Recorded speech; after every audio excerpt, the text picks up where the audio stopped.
سوال ہے کہ آپ جماعت تبلیغ سے جماعت اہل حدیث میں آئے، اس کا تفصیلی واقعہ بتائیے تاکہ ہم عوام کی رہنمائی ہو جائے، اور اسی کے ساتھ اپنی بات کا اختتام کر دیں۔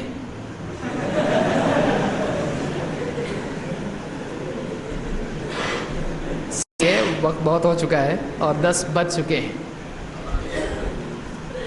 تو دیکھیے ابھی اس میں تفصیل میں جانے کی کسی کی آپ بھی تھی، کوئی کسی کے لیے رہنمائی نہیں ہوتی ہے۔ ہاں یہ کہ کسی کے لیے حوصلہ افزائی ہو سکتی ہے۔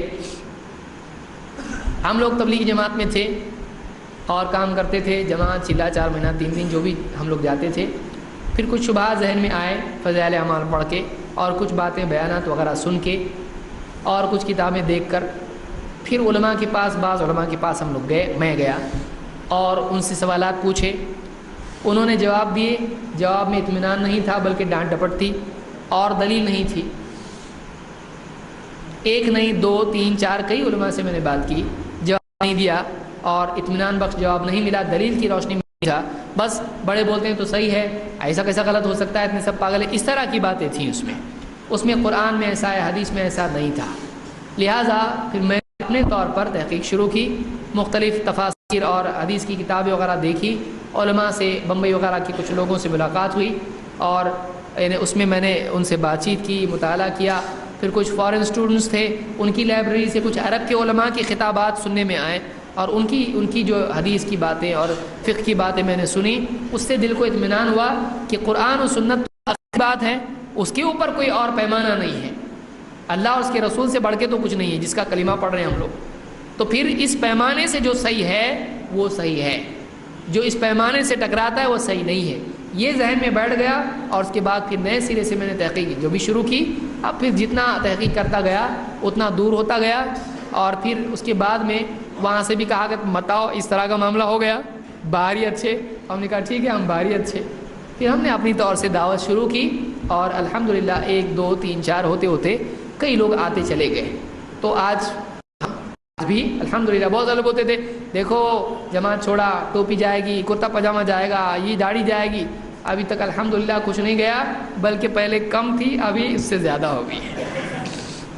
تو یہ لوگوں کا گمان ہوتا ہے کہ جو آدمی یعنی جماعت میں ہے وہی دین پر چلتا ہے، ایسا نہیں ہے۔ جماعت میں بھی دیندار لوگ ہیں، بہت سارے لوگ دیندار ہیں، ہم جانتے ہیں کہ تہجد پڑھنے والے لوگ ہیں، دعا مانگنے والے لوگ ہیں، اور قربانی دینے والے، صدقہ دینے والے لوگ ہیں، ہر طبقے میں ہیں، صرف تبلیغی جماعت میں نہیں ہے، بریلوی طبقے میں ہیں، بریلوی حضرات میں کیا تہجد گزار نہیں ہیں؟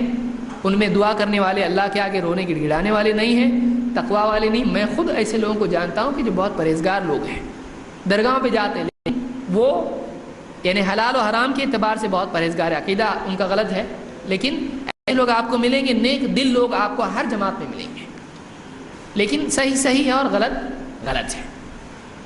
ان کی صحیح بات کی وجہ سے ان کی غلطی صحیح نہیں ہو جاتی، اور ان کی غلطی کی وجہ سے ان کی ساری خوبیاں غلط نہیں ہو جاتی ہیں۔ تو لیکن مجموعی حکم یہی لگے گا کہ صحیح نہیں ہے، اسی لیے ہم نہیں ہیں وہاں پہ، مجموعی طور پر یہی حکم لگے گا۔ تو کیونکہ ایک آدمی جب جاتا ہے اور کسی ایک جماعت میں حصہ ہو جاتا ہے، پھر وہ باہر والوں کی بات سنتا ہے نہیں۔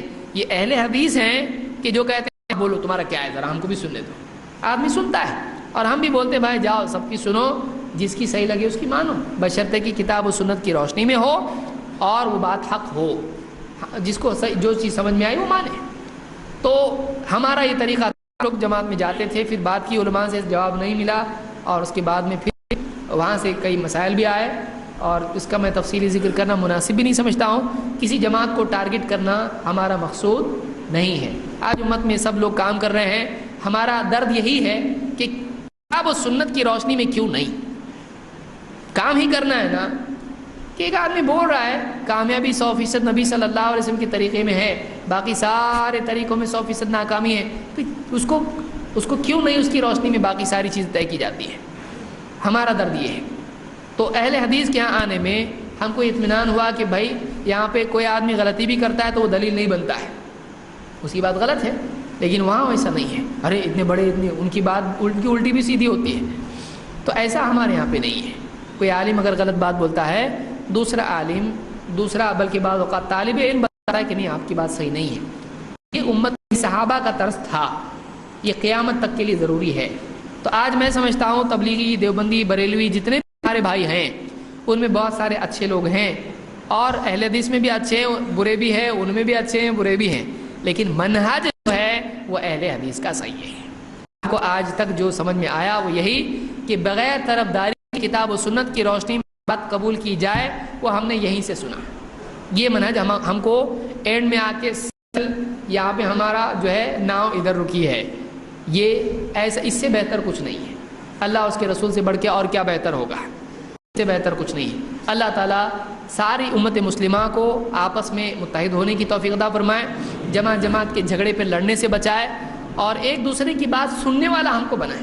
بھائی آپ اپنی بتاؤ، ہم سنتے ہیں، بیٹھو، ہم ایک گھنٹہ بیٹھ کے سنتے ہیں، بتاؤ ہم کو، میں اکیلا سننے کے لیے تیار، بتاؤ مجھ کو۔ آج بھی میں سننے کے لیے تیار ہوں۔ آج بھی پچھلے رمضان میں ایک ہمارے پرانے ساتھی تھے، وہ ان کا دل آیا مجھ کو سمجھانے کے لیے، میرے گھر پہ آئے اور بیٹھ کے انہوں نے بات کی۔ میں نے کہا آپ کیا حساب سے آئے ہیں؟ کہا کہ سمجھانے کے لیے، میں بس ملاقات کے لیے آیا ہوں۔ میں نے کہا آپ اپنی پوری بات کہو، مجھ کو کوئی اعتراض نہیں ہے، لیکن ایک شرط پہ میں بھی بات کروں گا، صرف سنوں گا نہیں، میں بھی بات کروں گا۔ میں نے بھی بات کی۔ تو ہم سننے کے لیے تیار ہیں، ایسے نہیں کہ بھائی ہم بات ہی سنتے نہیں، گمراہ ہو جاتے ہیں۔ ہم سننے کے لیے تیار ہیں۔ آج بھی اگر مجھ کو کوئی سمجھانے کے لیے آتا ہے، میں اس کے لیے خود چادر بچھا کے بولوں گا بیٹھو، میں بات سنتا ہوں آپ کی، کوئی ہم کو مسئلہ نہیں۔ وہ ہمارے بھائی ہیں، آج بھی ہمارے دل میں ان کے لیے ہمدردی ہے، اور ہم یہ چاہتے ہیں کہ جو آپسی انتشار، اختلاف، دشمنیاں، دوریاں ہیں، یہ ختم ہو، ہم ایک دوسرے کی بات سننے والے بنیں، اس میں سے جو کتاب و سنت کے مطابق ہے اس کو قبول کرنے والے بنیں۔ اللہ تعالیٰ اس بات کی ہم کو توفیق عطا فرمائے۔ اقول قولی ھذا واستغفر اللہ لی ولکم۔